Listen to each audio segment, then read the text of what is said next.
சந்தோஷம் ஆயிடுச்சா. இன்னும் சொல்ல போனால் நாளடைவில் வந்து கொஞ்சம் கொஞ்சமாக இவங்க 2 பேரும் பேசி காதலிக்க ஆரம்பிச்சிட்டாங்க. காதலிக்க ஆரம்பித்து அந்த சீரியல் நடந்துக்கிட்டு இருக்க டைம்லே 2013 செப்டம்பர் 23 அவங்களுக்கு வந்து ரொம்பவே மறக்க முடியாத நாள் அப்படின்னு அவங்க ஷேர் பண்ணியிருக்கிறாங்க. ஏன்னா 2012 நவம்பரில் வந்து அந்த சீரியல் நடிச்சிட்டு இருக்கும் போதே 2 பேரும் லவ் பண்ணியிருக்காங்க.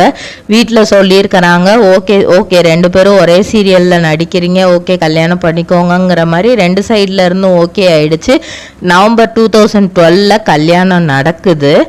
2013 செப்டம்பர் 23 இவங்களுக்கு ஒரு அழகான ஆண் பாக்கு மட்டை தயாரிக்கும் மிஷின் கிடைக்கும். அதற்கான ரா மெட்டீரியல்ஸையும் வருடம் முழுதும் நாங்களே சப்ளை செய்து வருகிறோம். நீங்கள் செய்யும் தட்டுகளை நாங்களே எடுத்துக்கொள்கிறோம். அதற்கான லோன் வசதியும் செய்து தருகிறோம்.